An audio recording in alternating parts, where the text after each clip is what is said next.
Welcome to another Grief Talk 2 for Tuesday. I'm Keisha Nichelle. Thank you so much for being here. So, for today's talk, we are talking about life cheated me when I lost my parents, and look how far you've come. So, before we get started, I have a couple announcements. The first announcement is if you have also shared in the loss of a parent, this Saturday I am doing a free workshop, Grief Unlocked Parent Loss Edition. And so on this Saturday at 11 a.m. Eastern Standard Time, we're going to connect together just to have a conversation about why grief is so difficult. I'm going to share with you my 5 C's that I've put around the different stages of grief. And then I'm going to share how you and I can work together regularly to help move you from feeling the pain of grief to finding the purpose. I definitely believe that you don't have to go through this journey by yourself, that it was not made for you to go through this alone. Especially, we do have our support system and we do have people who love us and are supporting you through your grief walk. But who's with you who can identify how to help move you through? How do you get to go through those different parts of your life without your parents? If you're not married and you hope to be married, what does that look like not having your parents there? If you haven't had your first child and you hope to one day have a child, what does that look like? All of the holidays, the birthdays, just you yourself as a parentless child, what does that look like as an adult? And so we're going to talk about that this Saturday. So if you are interested in participating, you can click the link in my bio and it will take you directly to the page. Or for you guys who are watching on Grieving Christians group, I will make sure to drop the link into the group so that way you can sign up. But it is a free workshop happening this Saturday at 11 a.m. Eastern Standard Time, Grief Unlocked Parent Loss Edition. Also, the second announcement is, and I'm not sure if you were aware, but I launched a new brand around, it's a lifestyle spirituality brand so we can honor our loved ones as they have already transitioned and gone to heaven. And so the brand name is Angel in Heaven. And this past Saturday, I launched the introductory t-shirt as well as the mug. So this is the imprint, a piece of my heart lives in heaven. And so if you are interested in getting your commemorative tea or mug to signify that, yes, a piece of my heart lives in heaven and I want to outwardly express that, you can go to shopangelinheaven.com to purchase. All right. So moving into today's topics, life cheated me when my parents died, and look how far you've come. So life cheated me when my parents died. I felt this immensely last week. Simply because there's a lot, happening in the world. We're still in the midst of this pandemic, trying to figure out things. I have an 8-year-old daughter who sometimes is just like a headache, and I'm a wife, and I just have all of these things that are happening. And I just felt though I don't have either one of my parents, but I didn't have someone to just talk to and to confide in and feel like I was getting direction as far as how I'm supposed to navigate this thing called life. And so even though I have spent the last 13 years trying to figure it out, it still doesn't mean that, one, I have figured it out, and then two, that feeling has not gone away. And so I just want you to know that even though, you may have lost your loved one, especially if it was a parent, that there are times when you're going to feel cheated. When you look at your other family members or cousins, or, look at coworkers or look at other people around you, and you see that they have the people in their lives that you're missing. So if you've lost a spouse, but you have a friend who still has their spouse, or if you've lost a sibling and you have a cousin who still has their siblings, when you look at those people, you begin to feel cheated.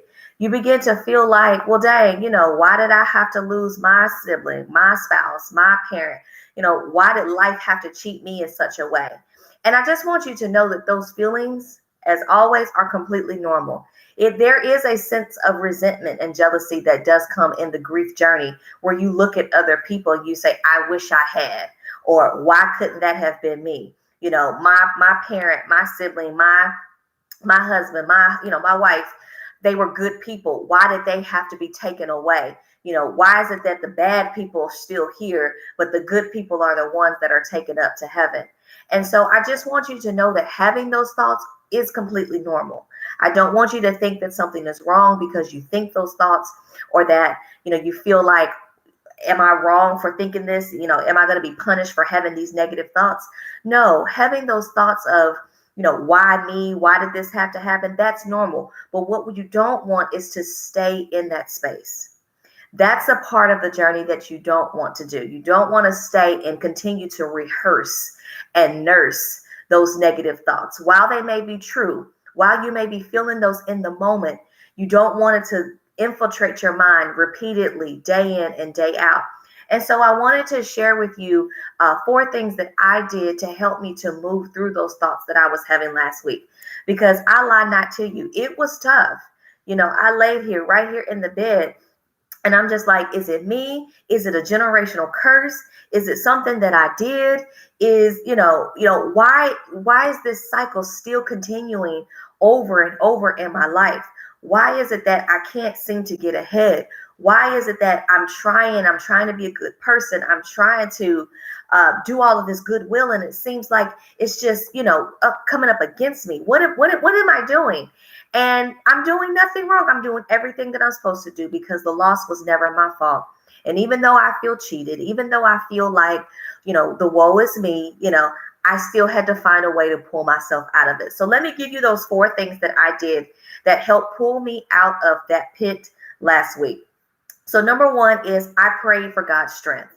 I simply just, there were times where there were tears in my eyes, and I just said, God, I need your strength. God, I feel so weak right now. How am I going to be able to get through this? I know that you promised to never leave me and nor forsake me. So I'm trusting that you're here with me right now. Pull me through this. I know this is just a moment that I'm having. I know this is just a funk. I know this is just a trigger, but I need you to help me to get through this, because I can't see my way out of it right now.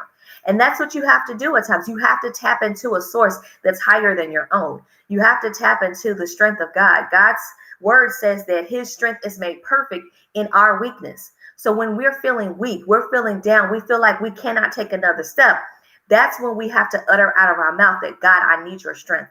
I need you right now. And that was the very first thing that I did to help pull me out of that funk. The second thing I did was I reminded myself that I am doing my very best. So in those moments, especially as being a parent and not having a parent to ask questions, how was I? What did I do? Is this normal? Is she supposed to be doing this? I having all of those thoughts and feelings when I just have to figure it out on my own. I have to remind myself that my 8-year-old daughter is doing well, that she was tested at the beginning of this school year, and she is a gifted child, that she is loved by many, that she has a bright personality. I am doing the very best that I can do with how I was raised. You ask somebody else, it may not be perfect, but she has food. She has a place to live. She is not hurt. She is not sick. She is not, nothing is wrong with her. She's not in trouble. She's a great kid. I'm doing my very best. And so I use that as an example to tell you that you have to look at where you are right now and say, you know what, I am doing the very best that I can with the situation that I have, with the resources that I have. We don't want to get ourselves into this space where, we constantly look at all of the negatives, but we don't share to look at the positive. And that's one of the other things that I did. Number 3 was I intentionally found ways to express gratitude. I had to count my blessings. I had to remember that though things are not perfect right now, though I wish my situation was a little bit different, I had to believe and be thankful that I do have a roof over my head. I do have a car that I could go to if I want to go somewhere. I do have food in the refrigerator. I do have the activities of my limbs. I do have a great community that continues to pour into me, and I'm able to pour into them. I had to be thankful for all of those good things that I still have, even though things may not be perfect. And so when we have an attitude of gratitude and we continue to posture our hearts in a way where we're thankful, even in the midst of the pain, that begins to change our circumstance. And then number 4, I did something to make me smile. And so I live in Miami, Florida, and I don't know if you're in any other part of the world, but I'm sure it's cold where you are. So I am grateful to be here in Miami. And it was a pretty day on Saturday. And there is one particular bridge that will take you from downtown Miami over to South Beach.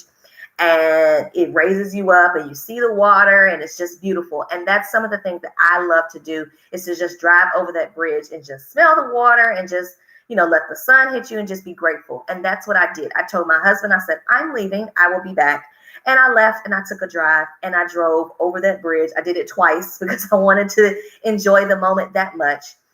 But I did something to make me smile. I had to change my atmosphere. I had to change the environment because I was sulking and I was in this space of just, being down and not happy, that I said, no, Kanisha, you got to do something, because all you're going to do is continue to see these four walls if you don't change your environment. So something as simple as taking a drive. I didn't get out, didn't do all that kind of stuff, but just as simple as just taking a drive, listening to some music, and just getting all of that stuff off of my mind and just having a moment where I could smile and just be grateful helped me to change my thoughts. And so those were the four things that I did to help me last week when I was feeling like life had cheated me because my parents had died. I was having a moment where I was triggered. I had a moment where things were just coming at me left and right. I didn't know how to process it, but I had to get back to my center. And so those four things, if you're just joining, are: I prayed and asked God for strength because I know that my strength is just not good enough. I had to lead on to the Lord's strength and ask him to help me. I had to remind myself that I am doing my very best, that no matter what it may look like, I'm doing the best that I can. And, my family were safe, and, we could have more, but they're fine. We're content with where we are. I had to intentionally be grateful and count my blessings. And then I did something to make myself smile. So that is the point of life cheated me when my parents died. And then the second point for today is look how far you come. And it kind of plays into, that previous talk, but look how far you come. We have to be grateful that we're still here. I had a moment, I think a couple of days ago, when I just realized that the COVID-19 deaths are now at 420,000. They were just at 400 last week before the inauguration. How in the world did we lose another 20,000 people in a week? And that's just to COVID. That is not to any other loss, any other form of death, accidents, anything. And so we're losing people, and we just still have to be grateful that we're still here on this side of the earth. As much as it pains us to have lost our loved ones and that they're no longer here, we still have to be grateful for our lives, because God still has a blessing. God still has a purpose for you. God still has something that he wants to do with your life. And so we have to be thankful, and we have to look how far we've come. Things may not be perfect. This may not be the ideal situation. This may not be the best way that you saw things going for yourself. But we have to be grateful that though things are not the way we want them to be, prayerfully, things are not the way they used to be either. And so I'm just thankful, and I just want you to be thankful to look back and say, I have come a long way. For myself, I have come 13 years of living without my parents and have been blessed to be able to do some great things in my life. Just this day, 1 year ago, was the start of Super Bowl week here in Miami. I was blessed to be a part of that. I just had those memories to come up on my Instagram. And so it just reminded me that this day, 1 year ago, I was leading 10,000 volunteers through Super Bowl week. And I'm grateful to have had that experience. Not everybody can say that they've done that. So I have to be grateful that I have had a good career in sports, and that I have, had all these other things to happen. And so we have to be grateful. You have to look back at all the things that you've accomplished, big or small.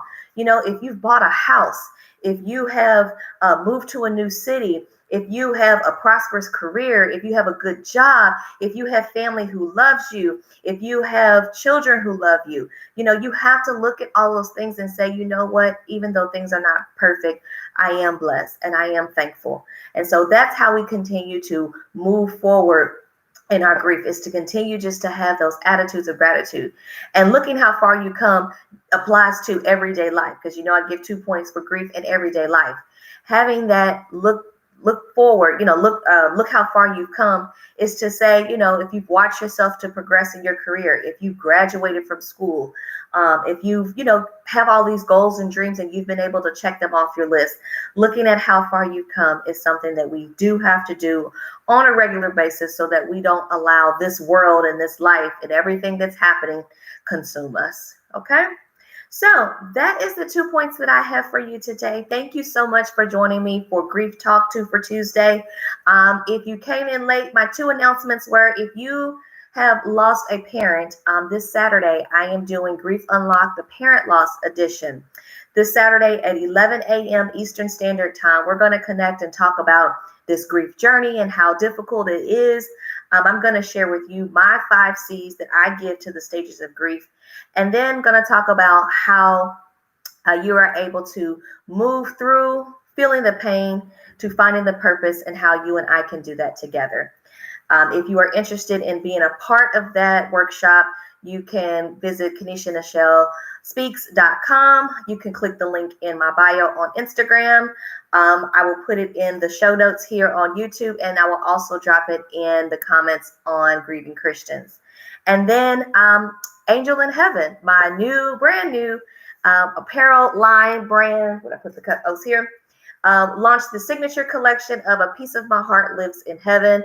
That's really the sentiment of how it feels that we, had our loved ones here and we had all these memories. And when they transitioned, it was almost like a piece of our heart left and went with them.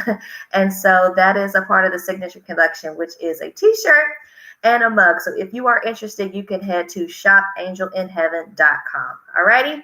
That is all that I have for you today. Thank you so much for joining me for another Grief Talk. Until next Tuesday, take care of yourselves, and I will see you next week. Have a good one.